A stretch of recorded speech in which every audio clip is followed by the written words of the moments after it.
I was the middle child, and I was basically invisible to my entire family. My parents marked down the birthdays of my older sister, Mandy Smith, and my younger brother, Matthew Smith, on their calendars. However, they could never remember my birthday. Mandy and Matthew always had new dresses and new suits to wear, but my parents always forgot to buy new clothes for me. Mandy and Matthew always had birthday presents, but my parents never bought presents for me. When we went back to our hometown for the new year, my parents once again forgot about me and left me behind in an unmanned rest stop in the freezing weather. When I got out of the rest stop washroom, I saw Mandy and Matthew enter the car. I was about to follow them when I saw the car start to drive away. I immediately ran behind the car and yelled, "Dad! Mom! I'm not in the car yet." But the car very quickly drove onto the busy highway. It then disappeared from my field of vision. I looked in the direction of where the car went. My lips trembled as I kept mumbling, "Dad, Mom, I'm not in the car yet." My voice was very faint, as if broken by the cold wind the moment it reached my lips. It vaguely echoed in the empty rest stop. The next second, what was left of my shock and fear was replaced by a cold, numbing sensation. I slowly shifted my gaze away and looked at my surroundings. The huge rest stop was eerily silent under the dim street light. The entire sky was white. I did not see a single soul around. On the nearby highway, the cars were driving past. The car lights blurred into a long strip of light, but not a single car stopped for me. I did not dare to move. It was as if my feet were nailed to the ground. I was still harboring a sliver of hope.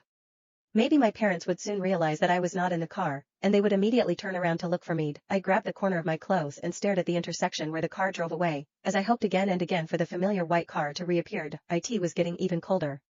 I could feel the coldness seeping into my bones. I was freezing from the inside out. My toes were already numbed from the cold, and I slowly lost feelings in them. My face was red and painful from the wind. Tears welled up in my eyes, but I did not dare to cry. I knew that even if I cried, no one would come and comfort me. I really could not stand the piercingly cold wind, so I turned around and walked back toward the washroom where I would at least be sheltered from the freezing temperature.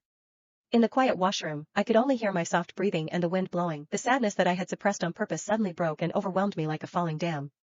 I recalled my birthday last year. My entire family had forgotten about it.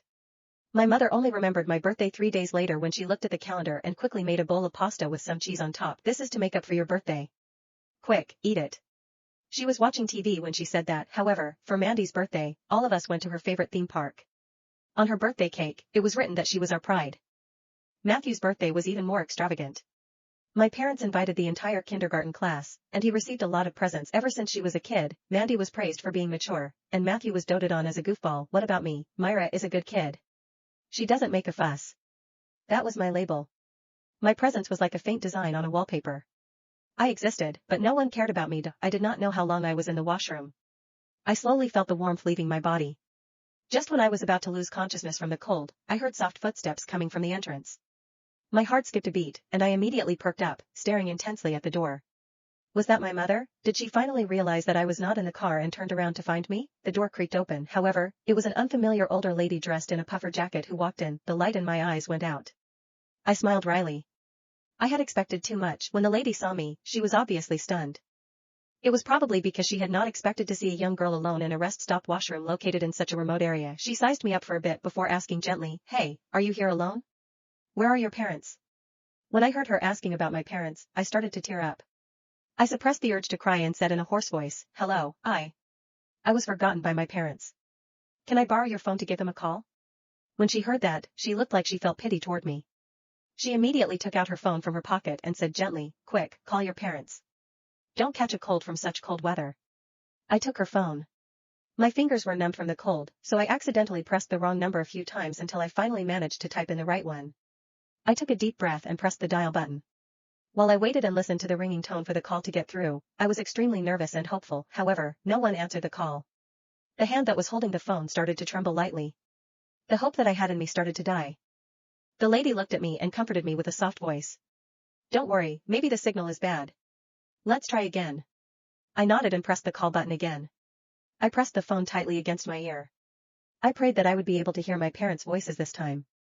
It was an excruciatingly long waiting time. My breathing hitched with every beep I heard. At the 7th, the call finally got through.